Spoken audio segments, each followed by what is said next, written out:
It's good that we can come back into God's house again this evening. I ask you this morning to think about the word light. I just ask you to sing the song, Send the Light. We just sang the song, Will You Not Tell It Today? If the light of the gospel is shown to you, will you not tell it today? I want you to think about the light. Let's begin our reading in the very first chapter of the book of Genesis. Genesis chapter 1, verse 1, in the beginning, God created the heavens and the earth. The earth was without form and void, and darkness was on the face of the deep. And the Spirit of God was hovering over the face of waters. Then God said, Let there be light. And there was light. And God saw the light, that it was good, and God divided the light from the darkness. God called the light day, and the darkness he called night. So the evening and the morning were the first day. The idea of the separation of light and dark was the very beginning of the foundation. And God said that it was good. You think about it being good. Light is one of the very characteristics of God himself. I want tonight to think about it. Throughout the time of the Bible, darkness and light has been used to compare things. In the Sermon on the Mount, right after Jesus said, You're the salt of the earth, in Matthew the 5th chapter, verse 14, the Master chose to use the analogy of light. He said, You are the light of the world. A city that is set on a hill cannot be hidden. Nor do they light a lamp and put it under a bushel, but on a lampstand. And it gives light to all that are in the house. Let your light so shine before men that they may see your good works and glorify your Father which is in heaven. I want to spend some time tonight looking at that verse for just a few moments. But I want to talk about the light. I asked Pat, and I think Mike up here, which is more important, light or darkness? Which has the most power? Darkness? We think about the darkness of sin, the immorality, the ugliness of evil. And you say dark. I think Jeff used the analogy of Star Wars. Jeff, I hadn't thought about Star Wars. It had been years. I hadn't seen it in years. I'm not a Star Trek or Star Wars fan. But you think about outer space, the pitchness of dark. How much light does it take to dispel total darkness? Just a speck. I tried to figure out some way this afternoon that I could totally kill the power in this building since we have no windows. But it wouldn't be possible, Ricky. But you think that if this room was totally dark, how much light would it take to dispel darkness? The influence of light has great power. I want you to think about being a candle in a world of darkness. I want you to think about being the spark that starts the chain reaction of light. We all have been in situations, we've all been in environments where we're the sole Christian, and everyone around us is non-believers, and they act a certain way, and they talk a certain way, and but when they find out that I'm a Christian, or especially if you find out it's a preacher, if there's a preacher in the group, it changes. Why is that? I want you to think about the influence that we have. Light is vastly important as it interacts with other elements. It has the ability to permeate. It has the ability to chase it off. Now think about this one. Darkness and light cannot occupy the same space. Darkness and light cannot occupy the same space. That's the premise of the lesson. That's where I chose to start it at. So let's begin to look at it. The light of the world. Light versus darkness. In John the 8th chapter and verse 12, then Jesus spoke to them again, saying, I am the light of the world. He who follows me shall not walk in darkness, but have the light of life. You think about the impact that Jesus has had as one individual. He says, I am the light. He made a difference. 1 John chapter 1 and verse 7, we use that passage a lot. If we walk in the light as he is in the light, we have fellowship one with another, and the blood of his Son cannot, wait, let me get it right, Vernon. And the blood of his Son cleanses us from all sin. Where there is the light of Christ, there cannot be sin. Where there is the light of the gospel, there cannot be untruth. Light and darkness cannot occupy the same space. You think about in our life. You think about the way we think. You think dark thoughts, but then a little bit of light creeps in. Light thoughts, dark thoughts can't occupy the same space. As I look at this lesson, I want you to think about which one has the greater influence in my life. We're going to look at some light and some darkness, but I want you to think about that. Understand the principle that light and darkness cannot occupy the same space. I suppose, and that's one of the first. That's the first law of nature that God set in place in Genesis. When he created the heavens and the earth, and he moved upon the void of the earth, he created light, and then he created darkness. First law of nature. Light and darkness together describe the opposite ends of good versus evil. They're on different ends of the spectrum. Now you can get shadows, and you can get various degrees of light. You get a bright light, you can get a shining light, you can get a dull light. There's various things. But notice John chapter 3 and verse 19. John chapter 3 and verse 19. And this is the condemnation that the light has come into the world. And men love darkness rather than light, because their deeds were evil. Folks, we live in a very evil society. I heard this afternoon, and I don't know all the it was the headline news as I was coming in from Sabine Parish. There's been a shooting at some mega church in Houston, or supposed in our society. You think about the evil that's all around. And you have to say, men love darkness rather than light, because light exposes sin. Light exposes weakness. You think about the idea of not radioactivity, senior moment. Black light. You think about how you put it on something and it shows the weakness. You go to test a light, you go to test a line, or you go to test pressure, you put light in it and it dispels it. Light displaces sin. Light exposes weaknesses. Are we that kind of light force in the world today? Can we be that kind of light force in this community? Light dispels untruth. Truth dispels falsehood. Light and darkness is on each end. Verse 20 of John the 3rd chapter, everyone who practices evil hates the light and does not come to the light, lest his deeds should be exposed. Sometimes you've got to call people out. You've got to expose them. And it's not necessarily what they want to hear. Go to 2 Corinthians, the 4th chapter. 2 Corinthians chapter 4, the Apostle Paul writing to the church at Corinth. 2 Corinthians chapter 4, beginning in verse 4. Whose mind the gods of this age has blinded, who do not believe, lest the light of the gospel of the glory of Christ, who is the image of God, should shine on them. The devil wants to blot out. He wants to shadow. He wants to block the teaching of the gospel of Christ. And he'll go to great lengths to do it. He'll go to great lengths. Verse 5 in 2 Corinthians 4, for we do not preach ourselves, but Christ Jesus, and ourselves are bondservants for Jesus' sake. For it is the God who commandeth the light to shine out of darkness, who has shone in our hearts. Don't miss that one. I think there in verse 6, he's talking about God at the beginning of time. He created light and darkness. We just read that at the beginning of the lesson.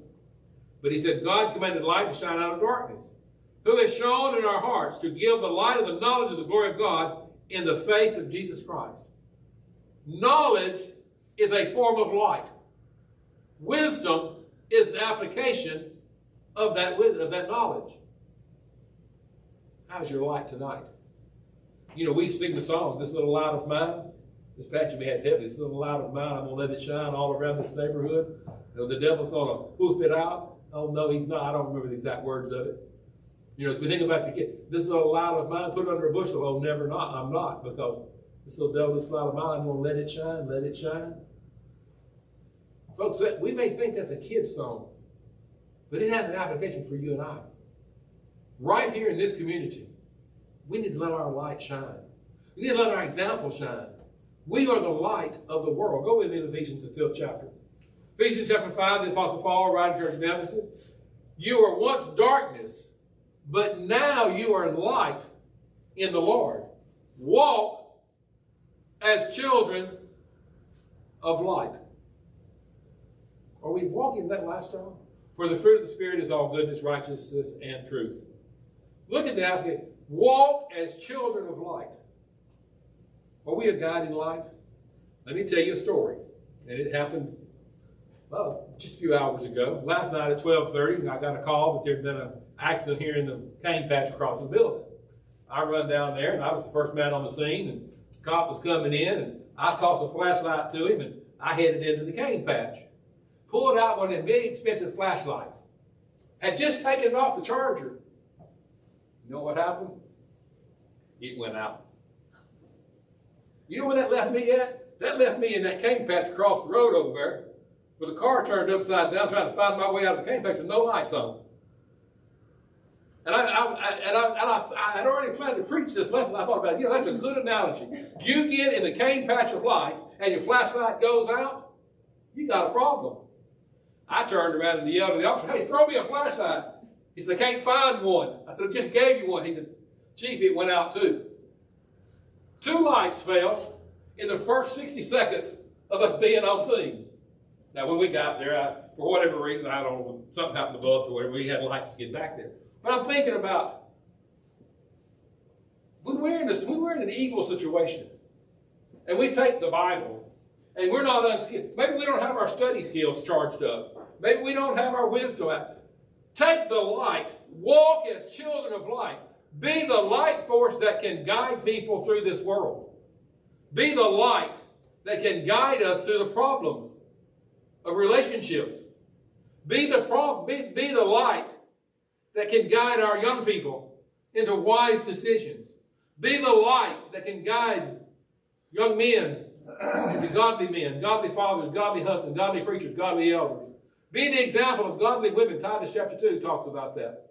Read it sometime. Can we be the children of light that walks in those lights? I think we could. The lights of this world. Now, I'm going to share again. I hope you've seen this. You see that TV commercial about PPP, selling insurance? What are the 3 P's of the insurance? Price, price, price. Y'all look at me like I've lost my mind.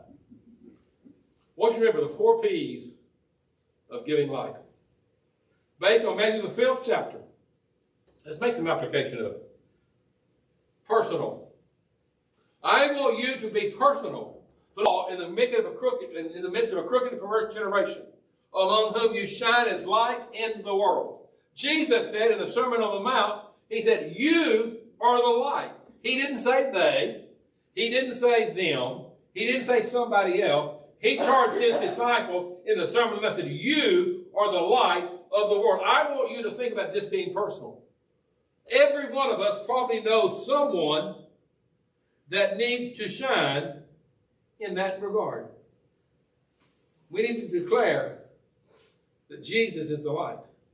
We have a light within us. We need to channel. We need to channel that light. We need to understand what it means. 1 Thessalonians chapter 5 and verse 5, you're all children of light, the children of the day, and are not of the night, nor of the darkness. Make it personal in that regard. Do you know someone tonight that is lost in the darkness of sin, in the darkness of depravity, in the deepness of depression?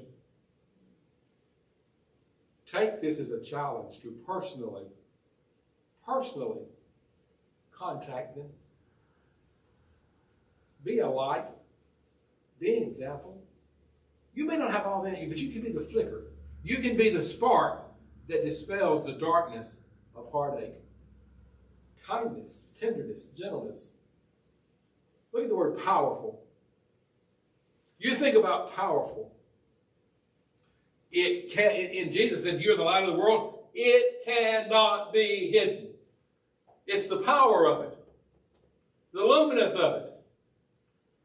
1 John chapter 2, verse 7, brother, I write to you, no new commandment to keep an old commandment which you've from the beginning. The old commandment is the word which you've heard from the beginning. Again, a new commandment I write to you, which thing is true in him and in you, because the darkness is passing away and true light is already shining. True light, powerful light. Paul said in Romans 1:16, for I'm not ashamed of the gospel of Christ, for it's the power of God unto salvation. We talk about the power of transformation. We talk about be ye transformed by the renewing of your mind. The light of the gospel is powerful. It can take that which is a sinner and save them. It can take those that are weak and it can make them strong. It can make those that are strong stronger. We've got to expose ourselves to the light. I was reading an article when Brenda was in the hospital. I was reading some things on their wasting, using some time up. Do you know that vitamin D comes from sunlight? I guess I knew that.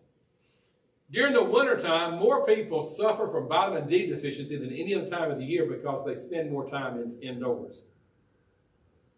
You think about it. The power of the light. It's powerful. We need to expose ourselves to the truth. We need to expose ourselves to godliness. We need to expose ourselves to Christian fellowship. We need to expose ourselves to the light-giving force of good works. Fellowship with one another. Many times we miss this. We need it. The light of the world is projected. Just like this projector, it takes whatever the luminous power of the 1200 or whatever the thing in that, and it projects it over here to the screen. It takes the image of what's on this computer screen. It's very small. I can't read some of it. And it runs it through the light and it projects it. Without the light in that machine, the screen goes blank. We understand that. Jesus used it in Luke the 8th chapter verse 16 as well as Matthew chapter 5. It gives light to all in the house. You don't light a lamp and cover it with a vessel or put it under a bed, but sit on a lampstand that it may give light to all who are in the house. You think about the 7 churches of Asia in the first part of Revelation. He said, I'm going to come and remove the candlestick from amidst you because you're no longer a light-giving force. Projection. It can't let your light so shine before men. Project it to others. Take it out of my pocket. Turn it on, and others can see it. You think about it. The light. It is projected. It illuminates. Much of the darkness that we face today is a result of Christians who have failed to let their light be projected in this community. I'm not going to be accusing when I say this, but I want to ask you a question. And I want you to think about it. Don't take it out of the lesson. Don't get mad at me. How much does your neighbors know about White Park Church of Christ? How much do they know about what we do in this building 3 or 4 times a week? How much do they know about the kingdom of Christ versus the kingdom of somebody else? We need to project the knowledge of the truth. We need to carry forth that message, and we need to show it to other people. I've had people, we would go to a funeral and we would use a cappella singing. I've had men say, I didn't know the church didn't use the instrument. Why is that? I've had people come in and say, they come in the building, you don't have a piano, or you don't have this, or you don't have that. Why is this? Folks, they don't know because we haven't told them. We talk about the essential of baptism. Some denominations, they say we baptize once a quarter, we baptize once a week, or we baptize at the end of the revival, or we do this. Why do you baptize immediately? Because number one, it's the example of the New Testament, and you're not going to delay the point of salvation. People don't know that. I'm asking you to use these analogies and think about what are we projecting as the image of this congregation in this community. Are we an example? The Bible talks about the church being the pillar of the ground of the truth. Are we the pillar of the ground of the truth? The other P is profitability. Productiveness. You can use either one of those words. I couldn't choose which word I wanted to use. Profitability or productive. 2 Timothy chapter 1 and verse 10, but now then is revealed by the Spirit of our Lord and Savior, who has abolished death and brought to life and to light through the gospel. The productivity, the profitability brought life and immortality to the light where? Through the gospel. Go back to the Sermon on the Mount, Matthew chapter 5 and then in verse 6. And he glorifies your Father which is in heaven. Let your light so shine before men. Let your light be projected before others that they may be productive and glorify your Father which art in heaven. You think about it. How's our light doing? It's powerful, it's projected, and folks, it is profitable. Our light, my influence, my example, is not a little thing. It's not a little value. It's something to be guarded. It's something to be charged. It's something to be ready. This little light of mine, I'm going to let it shine. Folks, I'm afraid many of us has let our batteries run out. We've let our bulbs get loose like it did happen to me last night. We've let something happen to our light. We don't shine when we need it. We need to be productive. You think about the chaos, and I use that word literally, when the lights go out. Think about your own. Not everybody has a generator that comes on in 10 or 15 seconds or 5 seconds or whatever it is. You think when the light goes total darkness. Where's the candle? Where's the candle? Oh, I can't find my way. Where's the flashlight? You know, and we begin to get, you think about the nervousness. You think about the anxiety. When the lights go off, when the electricity goes off and everything goes dark all of a sudden, doesn't it get a little chaotic? Doesn't your heart rate pick up? What about when the light of the gospel has failed to be preached in the community? What about when the truth is not defended? What about when we're not being productive in shining our light in the community? Jesus said in Matthew the 5th chapter, let your light so shine for others that they may see your good works and glorify your Father, that it might bring in. Something else that light does, it brings clarity. Now you think about that's another profitability or productive nature of light. Light brings clarity. It exposes things. What this world needs to see clearly is Jesus Christ. Send the light. We just sang the song. Send the light all around. Let your so light shine before men that they may see your good works and glorify your Father. Our world is in need of many things. But one of the things that we need most is salvation. One of the most needed things in this community is the power of the gospel. It's the knowledge of truth. It's the invitation. We need to understand what it means to share our knowledge in the light of the gospel. Many times we miss it. I want to read you a little story. And it's one that came through email. I don't know the author of it. But I want to read it to you. A Hindu trader in India once asked a missionary, quote, what do you put on your face to make it shine?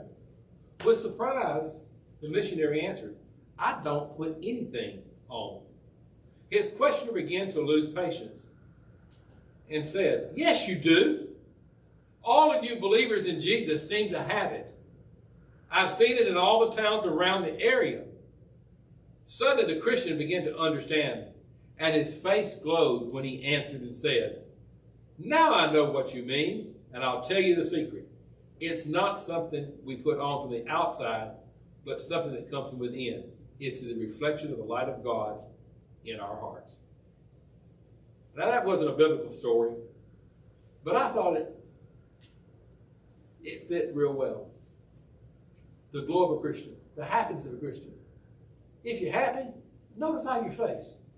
If you're a child of God, let your neighborhood know it. Let your co-workers know it. Let your friends know it. Many times we miss that. I want you to think about it. That's your lesson in the evening. The light of the world. It's personal, it's powerful, it's projected, it's profitable. Is your light shining brightly? We have the light, the power to make a difference in this community. Right here. We have a light. We have an opportunity to make a difference. Each one of us can let our light shine. Do you know someone who tonight needs it? Folks, maybe today in your life there's something dark in your life. Maybe there's sin. Maybe there's questions. Maybe there's problems. I don't know the hearts, but I'll tell you what. God can solve those things for you. He can expose those things to you. We have the power to make a difference. Light will always overcome darkness. Is your light shining brightly tonight? We sang the song, "Will you not tell it today?" Will you not tell it today? If you're in this audience and we get in some way to make your life right with God, I want you to think about the personal nature of being a Christian, the powerful nature of it, the projection of it, and the productivity or the profitability of it. If I can sit you and say, we're making your life right with God, so I want you to respond as you sing the number 312. Are you coming to Jesus tonight?